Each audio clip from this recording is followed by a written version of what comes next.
We're going to cover the changeover of containers. When you go from your gallons to your quarts, it's a pretty simple changeover.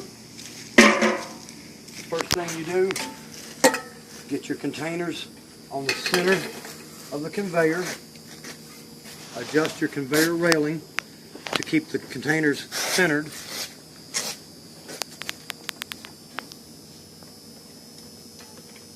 You want to center them on the track and adjust your railing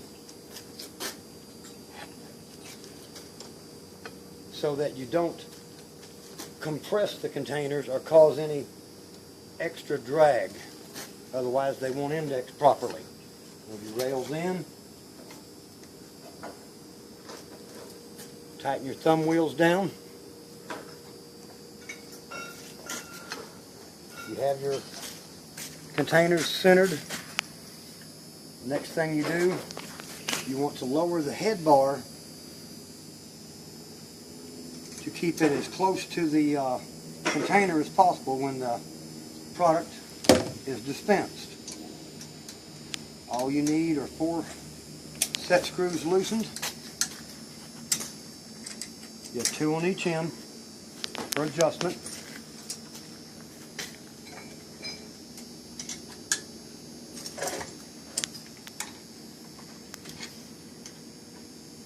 Good right there. You just don't want any excess splash, so you need to get it fairly close. It doesn't have to be right down on the container.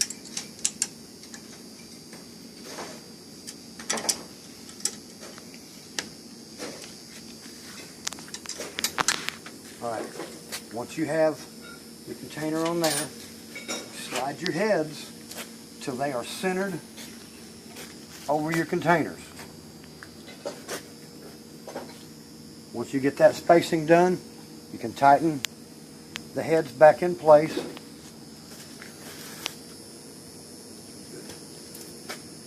After that is done, you take your entry and exit cylinders.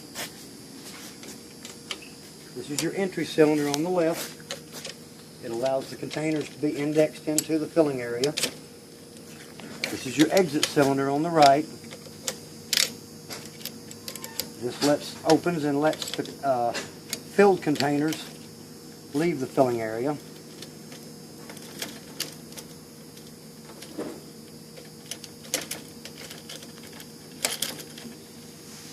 Bring your stop right up to the container. You'll notice that the exit cylinder is a longer cylinder and it extends all the way across the conveyor. It'll stop the containers in the same place every time. Your entry cylinder is a shorter air cylinder, and all you need to do with the entry cylinder is move it in close enough to stop the next container. You don't have to actually touch them. When the conveyor starts to index, the cylinder pulls back. Get these centered.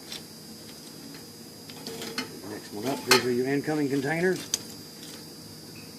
Slide it back, and you'll notice I have it in just far enough to stop the next incoming container. That's all you need on that. You don't want it to actually make contact with the cans until it starts to repeat the cycle. When the exit cylinder opens, the 2 filled containers will be indexed out. The entry cylinder will hold the incoming containers until these have had a chance to clear. Once you've got your exit and entry cylinders set up, you go back to your number 1 screen.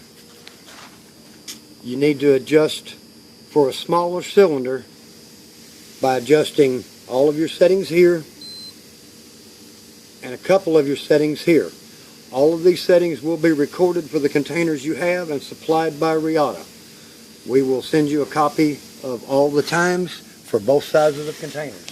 If you have a problem, feel free to call us, and one of the technicians will walk you through everything you need to do over the phone.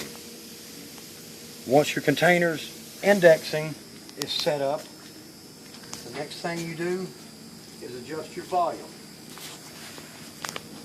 We covered this in the first video. To adjust your volume, remove the air, mainly for safety purposes. Loosen the lock nut and adjust your rod in or out to accommodate the volume that you're filling. In this case, you're filling a quart, so you're going to need to move your rod a considerable distance. And they will not move with the lock nut down, and they will not move with the air pressure on. Once you make your adjustment, and these adjustments will also be fairly close to what you're doing, they'll be supplied by us. Lock your sealing locking nuts back down, reconnect your air supply, and the machine is ready to go. After you make an adjustment, I would suggest using an oversized container and weigh it or do it by volume so that you don't have an overfill. It's much better to start low and then come up. That way you don't have a mess on the machine, no splatter or anything else. Once your adjustments are made to your volume and the adjustments are made to your entry and exit cylinders, the machine is ready to index your containers and fill your product.